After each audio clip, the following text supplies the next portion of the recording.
Record, and we are recording.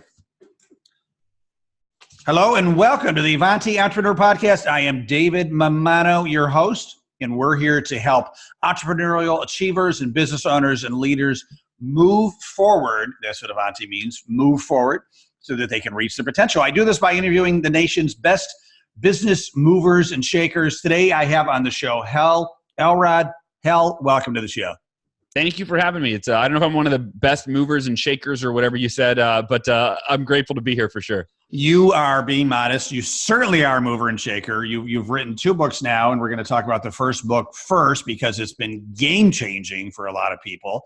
I think, I listened to the audio version of the book, and in the beginning of the book, it talks about if you read this book and execute the principles, you can, and these 2 words, which I love, you can radically transform your life, right? And I believe it's true. So your book, which we're going to talk about, is called Miracle Morning. And then you did a special version with a good friend of mine and former, been on my podcast as well too, Cameron Herold. So you did a version for entrepreneurs. So you're kind of like chicken soup for the soul, right? There's a base version, and then you could do different versions for different groups of people, right? Yeah, we've got about 13 or 14 titles in the series. So the Miracle Morning for entrepreneurs, as you mentioned, for college students, for salespeople, for real estate agents, for parents and families, for writers. We most recently did Miracle Morning Millionaires, What the Wealthy Do Before 8 a.m. That Will Make You Rich, which I co-authored with David Osborne. So yeah, I've been really blessed to be able to connect with these folks in different niches that are very, established, have expertise. And then we customize the Miracle Morning, right? Which is, one thing that everyone shares in common is we start our day. The difference is how we start. God willing, right? yeah, exactly. God willing. But is it in a positive, proactive, strategic way, or is it a reactive, way? And so the morning ritual is the linchpin, I believe, of an effective life. If you have an effective morning, then you launch into your day as a better version of the person that you were when you went to bed the night before. And then each of these books brings in expertise, as I said, from each, like Cameron Herold, very successful entrepreneur. And so he and I co-authored that book. And so it's got my wisdom customized for a morning ritual if you're an entrepreneur, if you're at the beginning stages or even beyond. And then that's only about 30% of the book, maybe 40%, and then the other 60 to 70% is Cameron Herold delivering his best wisdom on how to be successful in the field of entrepreneurship. So you're really not just doing a cookie cutter version. I mean, each iteration of the book is very customized for that audience. Yeah, and that was it took me so long to do the first one, so many hours of planning and writing and reformatting and all this, because that was my concern. Is I go, well, how do we put enough of the original book in that if someone, picked up the Miracle Morning for Entrepreneurs first and they had never read the original, how do we put enough of the original in that it gets them totally ready if they've never been a morning person to become one and do this morning routine. But how do we put enough new content in so that if they've read the Miracle Morning 3 times, they don't feel like they're reading just a copy of it with a few twists? So yeah, basically the way we did that is, and it took a while to figure it out, but the first 30% of the book is the original book customized for the particular audience. And then the next 70% has nothing to do with morning rituals. Now it might be woven in, but it's really what, do you want to be successful as an entrepreneur? Great. The Miracle Morning for Entrepreneurs will teach you how to have a miracle morning as an entrepreneur and what you need to do after the morning, right? Okay, well, the morning's over. I got that piece down. Now what do I do the rest of the day to grow my business, build a team, create multiple streams of it, whatever it is. So that's kind of the way that it rolled out. So it's definitely not cookie cutter. And that was my biggest insecurity is I don't want this to feel like it's just cookie cutter, Yeah, that's great. And it's a lot of extra work, but you're removing the cheese factor, if you will. I mean, it's like you're not just trying to cookie cutter something out of there. I mean, like it's 90% the same book, but Cameron's talking about entrepreneurs a little bit, so it's a new book, but it's mostly a new book. So that's fantastic. So Hal, before I forget, I want to read your bio because it's so incredible. And you gave me a short one and a long one. I'm going to read the long one because it's not that long. So Hal Elrod, after surviving multiple near-death experiences and impacting millions of lives through his books, Hal Elrod is now on a mission to elevate the consciousness of humanity one person at a time. Wow. I want to read that again. Elevate the consciousness of humanity one person at a time. That's like your tagline, right? I love it. Is the best-selling author of one of the highest-rated books in the world, The Miracle Morning, which has been translated into 34 languages, sold over 1 million copies, and is practiced daily by over 500,000 people around the world. He is doing exactly that. He is here today to talk about the next step in his mission to help you take your life to the next level. His newest book, The Miracle Equation, the 2 decisions that move your biggest goals from possible to probable to inevitable. Excellent. So I do want to talk about both books because I just read The Miracle Morning a couple months ago. And so I'm going to do, I'll try to do this justice, and I want you to expand, please. But really, I would say the majority of humans wake up, run to the shower, grab a cup of coffee, and speed to work, right? Like not a lot of instigative habits to get their morning going. You left out check their phone. I think that happens before the other things even happen. And now check their phone. Yeah. And what you're proposing are strategies to really, create some very instigative habits that are done in the morning before, that hamster wheel of the day starts, to ensure and increase the probability, at least, of having an amazing day full of joy and productivity. And so when I read your book, I was excited because I already had kind of a morning routine that was pretty good, right? It instituted working out. It instituted some breathing techniques. It instituted some healthy breakfast. But you took it to a new level. So if you can, and specifically the one with Cameron for entrepreneurs, give us the kind of the overview of how that book, The Miracle Morning for Entrepreneurs, can help somebody. Yeah, so absolutely. It started out when The Miracle Morning, I'll try to give the short version of this, but 2008, when the U.S. economy was crashing, like most entrepreneurs or many entrepreneurs, right, I was crashing with it. And I lost over half of my coaching clients. Therefore, I lost over half my income. And I was earning just over $10,000 a month. I just launched a business I was about a year into my journey of leaving my sales position and starting my own coaching business, my speaking business, and I'd written a book. So this was 2007, 8. And when the economy crashed, I lost over half the clients, couldn't pay the mortgage. My house was taken away by the bank. I canceled my gym membership because I was literally living on credit cards. And I ended up, my body fat percentage tripled in 6 months. And I started to get really depressed because I just kept getting worse. I was in this downward spiral. And a series of events led me to listen to a Jim Rohn audio. And Jim Rohn said, your level of success will seldom exceed your level of personal development, because success is something you attract by the person that you become. Yeah. And in that moment, I had an epiphany, and I had probably heard that quote before, but we have to often hear something over and over and over again before it finally clicks. And for me, I just quantified it in my head. I went, on a scale of 1 to 10, if I or any of us are measuring success in any area of life, our health, our happiness, our wealth, I mean, you name it, right? Our marriage, or as a parent, we all want level 10. Like, human beings have that in common. We want to be and have and do the best we can, yet most of us are settling for a lot less than a level 10 in every area. And for me, when I heard that Jim Rohn quote, I realized that's the disconnect. I want level 10 success, but my level of personal development is like at a 2, maybe like a 3 or a 4, right? And this is the disconnect, is we want level 10 in our outer world, but we're not developing our inner world to be a level 10. And so I had the epiphany, I've got to create the most extraordinary personal development ritual, known to man or woman, mankind. And I went home and I just started Googling. I mean, it wasn't any fancy research. It was just, I call it G search, Google search, right? But I was Googling phrases like, what do the best personal development practices of all time? What do CEOs do for personal development? What do entrepreneurs do for personal development? And I was Googling any phrase I could think of, and I spent, a couple hours just cross-referencing, and I had a list of 6 practices. And none of these were new. I almost threw in the towel because I'm like, I was looking for the thing they do that I didn't know about. But these were like things like meditation, affirmations, visualization, exercise, reading, journaling, like nothing new. And our brain, I believe society has conditioned us to look for new. right? We want the new iPhone and the new app, and we want the new thing on the menu, and we want, like, we are conditioned for new. In fact, it's embedded in marketing. If you read books on marketing, the word new is one of the most effective marketing words you can use, right? But the problem with that is we often discount what works because it's not new. And as I almost threw out the towel on this list of 6, and by the way, if you're listening, I'm going to go over these 6 again, but in the form of an acronym that my wife helped me come up with for the book, SAVERS. These 6 practices are the SAVERS. S for silent. So you start your day with meditation or prayer. And if you want to understand how a meditation is not just a woo-woo practice, Google, CEOs that swear by meditation, and you'll find some pretty fascinating articles.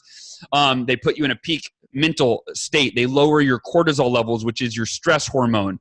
So you can think clearer, you can make better decisions, you can be more effective as an entrepreneur, as a leader. The A in SAVERS is for affirmations. Not the old school, I am amazing, I am, whatever. No, I teach you in the book in both books, but how to create affirmations that are written to produce results, not to reprogram your subconscious mind with the beliefs, the behaviors, the mindset that you need to move forward in the areas of your life or your business that are the most important to you, right? So I won't spend as much time on all these, but the V for visualization. The world's greatest athletes use visualization to optimize their performance in everyday practice and game. Why wouldn't you and I do that in our business and in our life? The E in SAVERS is for exercise. And I'm not saying you have to go to the gym in the morning, but do 5 or 10 minutes of stretching, push-ups, crunches, jumping jacks. Just get the blood flowing to your body so you have more energy and you have more mental clarity. The R is for reading, right? We're all one book away from any solution that we need to solve any problem in our life. And the final S is for scribing, which, as my friend JP Sears says, is a pretentious word for writing, because I needed an S for the acronym, right? Saverja wouldn't work, Yeah. But anyway, so those 6 practices, as I'm looking at that list and I'm going, okay, if I'm going to wake up tomorrow morning and do a morning routine, which of these is the best one? And I'm going back and I'm reading article after article, and there's no clear winner. And the epiphany was, the light bulb moment was, wait a minute, what if I did all of these? Mm-hmm. What if I woke up tomorrow and did the 6 most timeless, proven personal development practices in the history of humanity that the world's most successful people in all walks of life have attributed their success to for centuries, right? Like, the fact that I'm thinking I need something new is preposterous. Like, it's not reality, right? We don't need something new. We need something proven. And I'll close this part out by saying, I'll share 2 things. Number 1 is, I woke up the next morning, I did my morning practice, and I felt incredible. Even though I was 50 grand in credit card debt, my house was being foreclosed on by the bank, my body fat was triple. I felt incredible, and I felt like if I do this consistently every day, it's only a matter of time before my outer world reflects my inner world, so to speak. And I was thinking 6 to 12 months of the compounding effect. It was less than 2 months that I more than doubled my income. I had dropped from over 10 grand a month to $4,800 a month, having lost over half my clients. Within 2 months, I was up to $12,000 a month, which, I was 27 years old, and I had more than doubled my income. And I didn't change businesses. I just figured out through the morning clarity I was gaining from the books I was reading, the journaling I was doing, the introspection through meditation, on and on and on. I figured out how to improve my current business model and double my client load and double my business. I went from being in the worst shape of my life physically to deciding to run a 52-mile ultra marathon, which I had never in my life. I wasn't a runner, but I thought, what a better way than to expand my physical, mental, emotional capacity than to run 52 miles in one day to raise money for charity. And I completed the marathon, the ultra marathon. And my depression went away on day 1. And I was talking to my wife once we got over 12 grand a month, just under 2 months later, I said, sweetheart, this morning ritual, look at this, look at our income. Like, it feels like a freaking miracle. And she goes, it's your miracle morning. Yeah. Boom. And I go, yeah, boom. I'm like, yes. And then I started teaching it to my clients, and the results were the same. Everyone started with, I'm not a morning person, Hal. I don't even know that I want to be a morning person, but I was their coach. So they kind of had to, give it a shot. And every single one, except for one client at that time, I think it was 11 out of 12 or 14 out of 15. I don't remember which, but every single one went from I'm not a morning person to a week or two later going, Hal, oh my gosh, the Miracle Morning works. I'm having the best results I've ever had. And, and that's when I went, well, if it changed my life and I'm not a morning person, or I wasn't a morning person, it changed my clients' lives and they weren't morning people, I have to write this in a book. And I never imagined it would sell. It's now actually 2 million copies. Since you got the bio, we surpassed 2 million copies. So that's the self-published. So it's been a good profit center for you too. Yeah, it is. My number one source of income is that book. Yeah. And then the second thing I want to share, and this is shorter, but it's Robert Kiyosaki his assistant reached out to me, and Robert's one of my favorite authors, Rich Dad, Poor Dad, if you don't know. Yeah, sure. And to get an email from his assistant that says, Robert has read your book 3 times, Miracle Morning, and I'm going, what? Wow. One of my heroes, one of my favorite authors, has read my book 3 times. You have to be kidding me. Yeah. It's changed his life. Wow. And he wants to interview you on Rich Dad Radio. And I went on the radio show, and this is what he said. I mean, he said a lot. I mean, he was aggressively telling his listeners, you have to read this book. It will change your life. And I'm like, this is amazing. Yeah. But he closed it out with a paradigm I had never really put into words before that really sums this up. He said, Hal, before I read The Miracle Morning, if you would have mentioned any one of the savers, any one of those 6 practices, and asked me if there was a single successful person on the planet that didn't do at least one of them, I would have said, no, I don't think that's true. I think that at least one of these has been a game changer for every successful person on the planet. They swear by at least one. But he said, I had never met anyone, including myself, that did more than 2 or 3 of them. Definitely not all 6. Yeah. And he said, I now do all 6 almost every single day, including weekends. And he said, and it's changed my life more than almost anything else. And he said, and I truly believe that's what makes it a miracle, is if you do one of these, you're going to change your life. But if you do all 6 of them, you're harnessing the proven power of the 6 most timeless, proven personal development practices in the history of the world. And so that is the Miracle Morning in a nutshell, if you will. Well, and you are living proof that it worked, right? I mean, you must have been going through so much stress, being in that debt, house taken away. I mean, it's probably unimaginable anxiety, right? And for you to stop the insanity and kind of reboot, control, alt, delete your life with this stuff within 1 day, 2 weeks, you're seeing results already. So I took tons of notes, and I want to get to your next book too. But just quick questions. What time do you get up? I'm just wondering personally to start all these savers. I wake up at 3:30 a.m. typically. Most people don't do that, by the way. I want to make sure you don't think, wait, I have to wake up at 3:30? Most people wake up. You have to wake up 30 minutes earlier than you normally would, right? Or you have to change what you do. If you normally just check your phone for half an hour in the morning and scroll Facebook or Instagram or whatever, right? Or even email, right? It's switching it with activities that will enable you to become a better version of yourself every single day, develop more qualities and characteristics to achieve everything you want in your life. Yeah. And you wake up 30 minutes earlier. So for me, I wake up at 3:30. I go to bed at 8:30 on weekdays. On weekends, when I stay up later with my family, I'm usually up till 9:30. Sometimes midnight if I'm on a date night with my wife and I just, I scrap Miracle Morning, or I do it, at 8 or whatever. But yeah, that's my typical. I usually sleep 7 hours a night, 8:30 to 3:30 or 9:30 to 4:30. Awesome to know. Yeah, I get up about 5 o'clock and start my Miracle Morning, and I'm done by 6:30, 7 o'clock. But about a good 45 minutes of that is working out. That's a big piece of my Miracle Morning, And I want to add a W to savers somehow. I don't know where it would go, but the first thing I do when I come downstairs is I have a huge glass of water. So yes. W for water. Just I feel like my organs, my brain needs water in the morning. I feel dehydrated.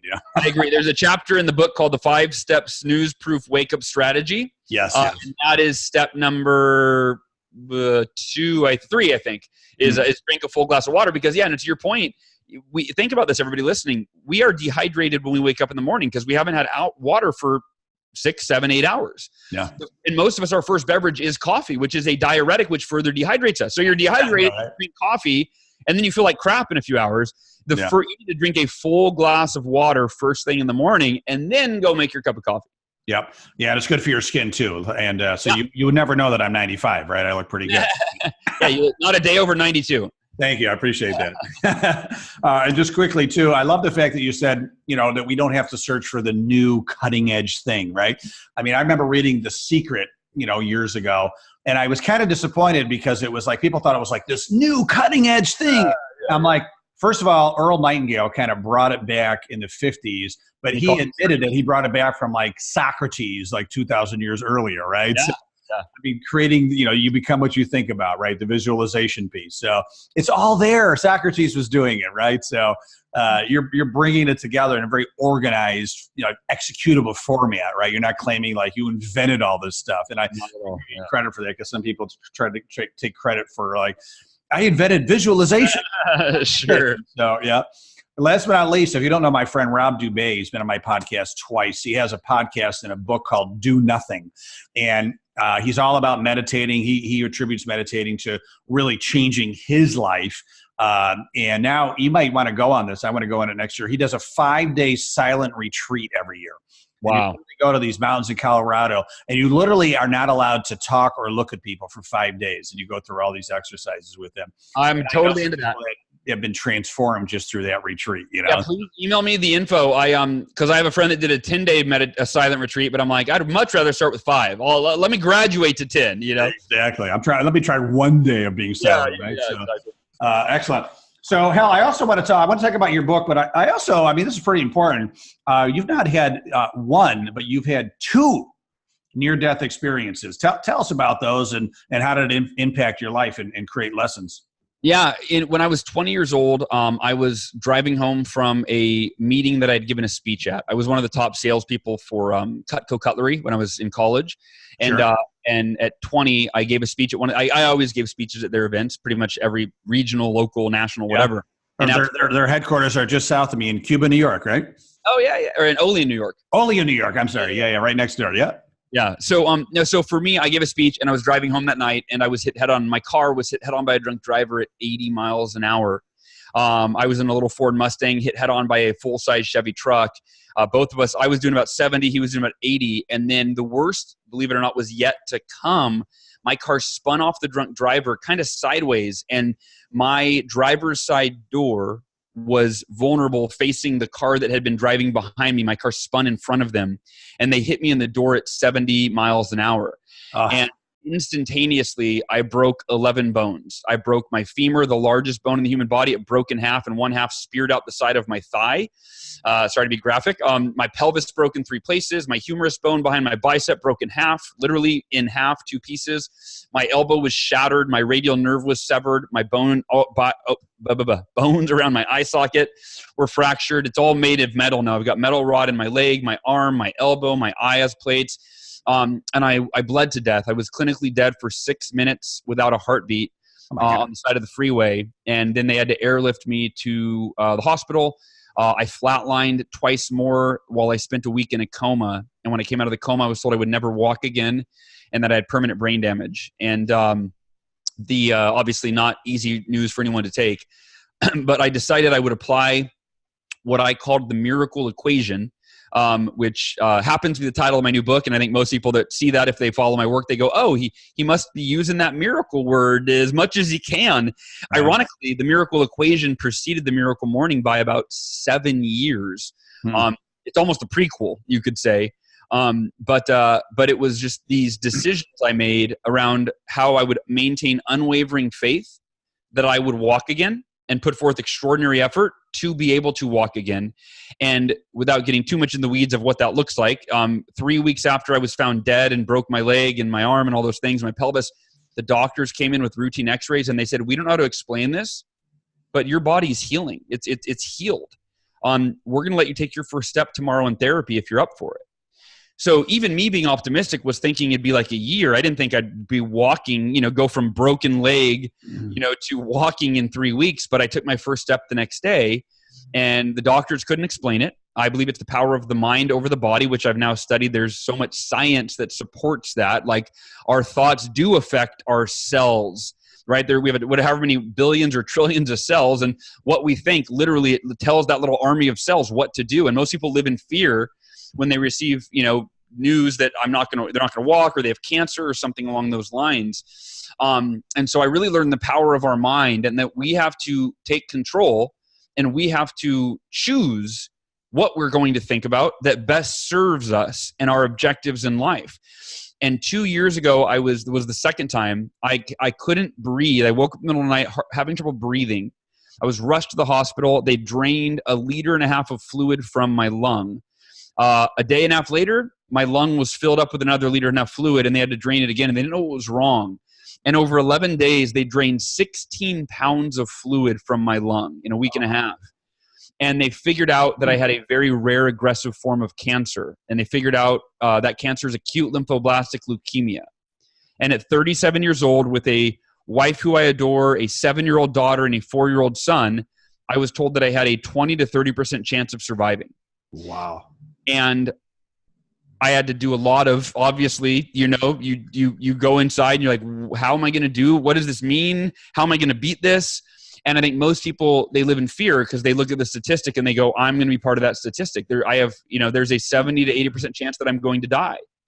And I told my wife the day I was diagnosed, after I had a few hours to process it, I said, sweetheart, I'm telling you right now, there is a 100% chance that I will be in that 20 to 30% people that survive. There's no other option. That is the only option. I will believe that. I will maintain unwavering faith in that. And I will put forth extraordinary effort. I will do everything in my power.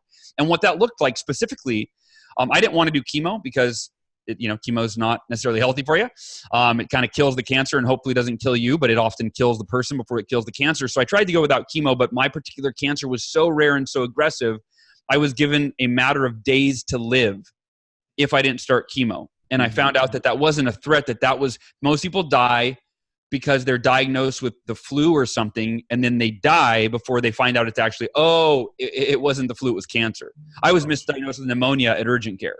And then thank God I went in for a second opinion, or I would have died taking antibiotics for pneumonia when I had this aggressive cancer. Wow. And so my extraordinary effort was, yes, I ended up having to do chemo. And I was grateful that I had that, once I shifted, okay, I guess I have to do it. Like there's really no better option. No holistic doctor would see me, would treat me because they had no success in treating what I had. And so I was left to navigate on my own. So I decided to do chemo, one of the most aggressive chemotherapy regimens in existence. I mean, I did 100 hours of consecutive chemo on IV every 3 weeks. And I almost died on the 7th, so they had to stop the 8th treatment. And they said, we hope we killed the cancer because your body will not survive another chemotherapy, regimen. And but what I did that no one told me to do, that no doctors tell me to do, no doctor knows to do. I won't say no doctor, but most doctors, they're not trained in anything holistic, right? They're trained by, in Western medicine. And so I did everything on my own accord. I read every book I could. I did everything holistically in conjunction with traditional chemotherapy. So I ate a plant-based organic diet. I juiced. I did coffee enemas, which is the most extraordinary effort you can do, right? If you don't know what that is, it's shooting 32 ounces of coffee up your butt and holding it. It's pretty intense. It's pretty intense. And by the way, when you do that, you go, man, I deserve to beat this cancer. If I'm doing this, I'm earning it, right? Come on, absolutely. I took like up to 70 supplements throughout the week. I did acupuncture. I did ozone sauna. I mean, you name it. I did all of it. And I did IV therapy. I did all these things. And I'm grateful to say that it's been almost 3 years since I was diagnosed. I'm almost done with all my treatment. I'm in remission, happy and healthy. And it was this thing called the miracle equation that enabled me to beat the cancer. And same formula, this miracle equation that enabled me to reach millions of people with the Miracle Morning and break sales records back in the day when I was younger and all of these things. And so when a publisher reached out and said, Hal, do you have a book that you have on your heart that you want to write that would be a follow-up to the Miracle Morning? Without hesitation, I said, yes. I don't know if you're interested, but it's called the Miracle Equation. I've been living it for 20 years. And I said, here's what it looks like here, and I'm grateful to say that book is now transforming people's lives the way the Miracle Morning has, and in a different way, but it really complements it. Well, I know you got to run. We got a couple of minutes. Tell us, give us the overview of the Miracle Equation. How is it different than the Miracle Morning? Yeah, here's what it is. So the Miracle Morning is your daily practice for personal development, right? It hinges on that Jim Rohn quote that your level of success will rarely exceed your level of personal development. However, you can become the most personally developed person you've ever been, but still do nothing with it, right? You can read book after book after book, and you can meditate all day, and you can journal, and you can exercise, but you can still shy away from your biggest goals and dreams, right? You can still live in fear or uncertainty. So in addition to your practice for daily personal development, we all need a process for goal achievement. And that's what the miracle equation is. And it's based on two deceivingly simple decisions that are deceivingly simple in their explanation, but so rare in their execution. And of course, understanding something doesn't get you anywhere. You have to execute on what you understand. The two decisions are unwavering faith and extraordinary effort. Now, if I were to leave it at that and we were to hang up the podcast right now, you would have very little value. You'd go, great. So like unwavering faith, I should believe in myself, and extraordinary effort, I should work hard. Thanks, Hal. That's really helpful, right? I didn't know that. Of course, you know you should do that. But here's the deal. Couple things. Number one, look at every successful person on the planet. Anyone who's ever overcome something, seemingly miraculous, right? The word miracle is kind of loaded. I'm not talking about, passive miracles that you pray and wait for. I'm talking about meaningful outcomes that are beyond the realm of what you believe is probable for you. I'll say that again. That's how I define a miracle in this context. It is a meaningful outcome, called a goal, called a dream, called an ambition, called a vision. It's a meaningful outcome beyond what you currently believe to be probable for you. Therefore, when you achieve said outcome, it feels like a what? A miracle, right? It's like, oh my gosh, I can't believe I actually made this happen. When I ran 52 miles in one day, it felt like a freaking miracle, right? When I beat cancer, it felt like a miracle. When I took my first step after the accident, it felt like a miracle. When I got the call from the publisher, when I sold 1 million copies, right? These things feel like miracles, and this is the equation, the formula to create them consistently in your life.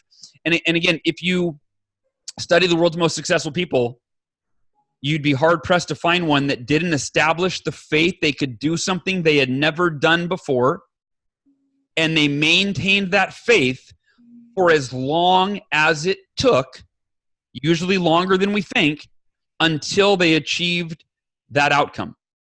And that unwavering faith, it's easier said than done, right? And so, again, I know we only have a couple minutes, but in the book, I break down, okay, great, you understand what it is. How do you actually establish it? And more importantly, how do you maintain it for, if it might take you 2, 3, 4, 5, 10 years to reach your goal, build your $100 million company or your $10 million business or your $1 million fortune or whatever, right?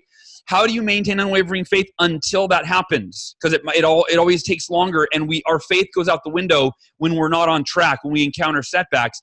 And then how do you make the extraordinary effort required feel ordinary, so you don't feel overwhelmed, but you feel energized to wake up every day and do that one predetermined component in your process that will ensure your success?